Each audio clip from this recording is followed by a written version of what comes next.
All right, in this video, we're going to look at Boyle's Law one more time and make sure we know how to do all aspects of it. Now, we're going to do something a little different here. Excuse me, you had a video in which they showed you the law, and then we learned how to practice using the law, and then you did some with the computer on the screen, and you practiced 3 problems. Now, what happens if everything doesn't work out so easily? Quick reminder, we learned a couple of days ago that 1 atmosphere equals 760 torr, and it also equals 101.3 kPa. Now that's going to be important for today because we're going to use these. What happens if all your units are messed up and nothing seems to really work out? So let's try one of those. Let's say that you have a gas and its pressure is 800 torr, and that pressure is going to change to 0.85 atmospheres. If volume 1 is 1.6 liters, what's volume 2? Now that seems really weird, but it's really not that difficult of a problem to work. First thing, remember, you start with the formula. P1 V1 equals P2 V2. We have a problem. Our pressures here don't match. So we've got to fix that. So choose one of them. It does not matter which one. I'm going to choose the first one, 800 torr, and I'm going to change it. Railroad track. Torr to atmospheres. All I'm going to do is use this line right here, and it tells me exactly how to do it. Torr is the number 760, so that goes here.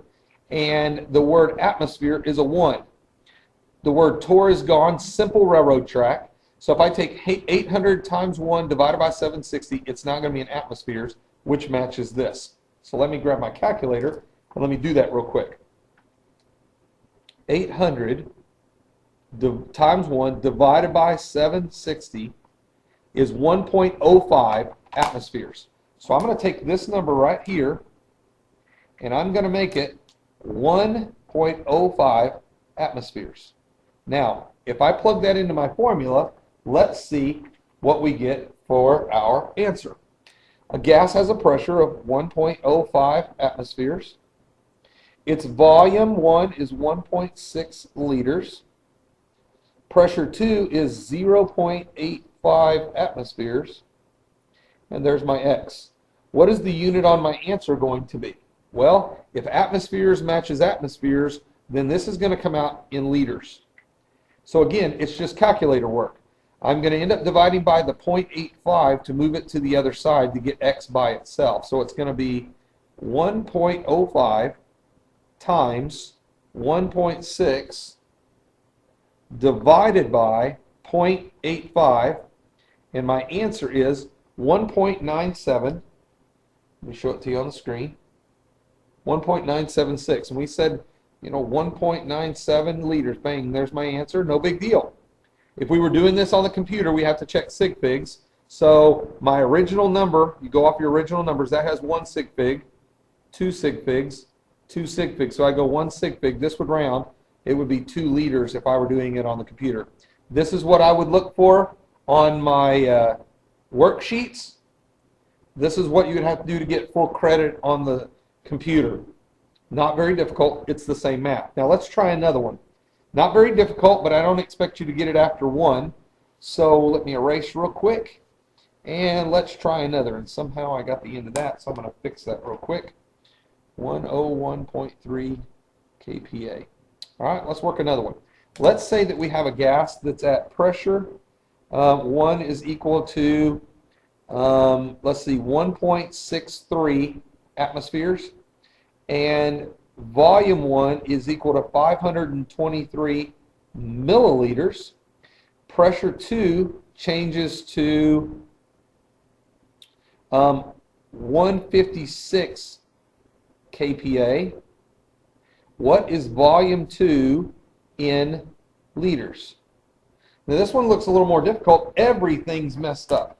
You'll notice your pressures don't match and your volume doesn't come out in the right unit. So we're going to have to do a little changing. Well, one of the easiest things to do is to change milliliters into liters so it's going to work out right. To do that, I back the decimal up 3 times.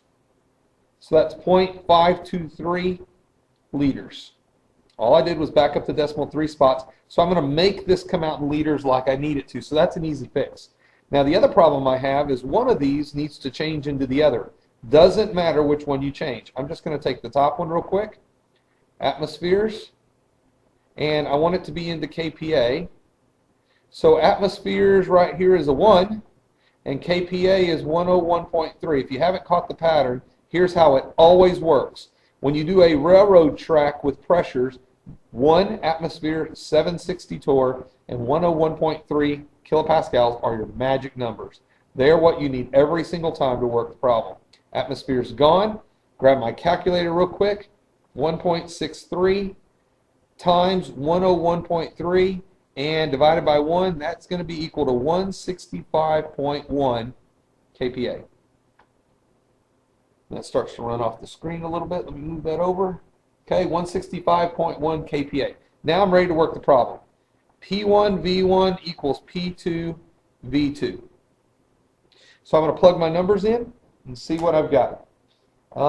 Let's see. Pressure 1 is 165.1 kPa. Volume 1 is changed 0.523 liters. Again, why did I change that? Because I need this one in liters. Pressure 2 is 156 kPa. Now let me stop right here and make sure everyone understands.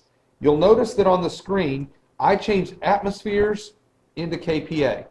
Now if you would have chosen to take kPa and change it to atmospheres, let's say you railroad track that, what's going to happen in the end is they're both in atmospheres. You would leave this one, change this one to kPa, to atmospheres, and they now both match. It doesn't matter if you change this one to match this one or this one to match this one. When you're done with your final math, you'll get the exact same answer.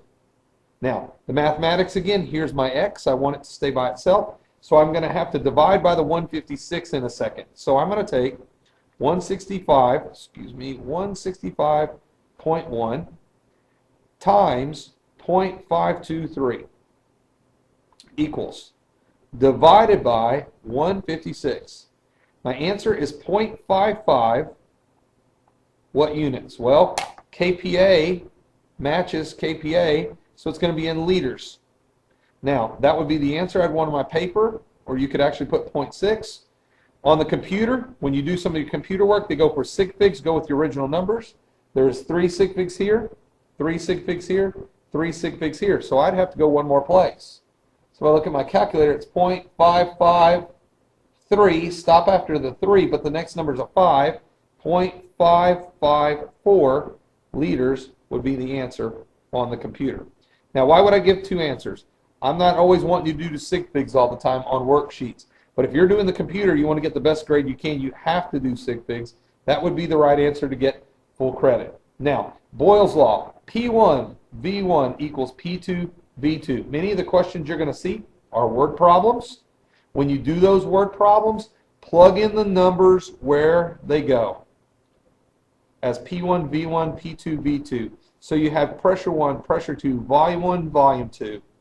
Plug them in the formula and solve. Every one of the things you're calculating are actually what can be seen if you were using this in real life. We're going to talk about those examples, but I want you to be able to calculate them accurately. So what you're going to do next is you're going to have an assignment where you're going to work on the computers, and you're going to work on a worksheet that deals with Boyle's Law and the calculations with it. Be very careful with your units. Read your questions very carefully. Good luck.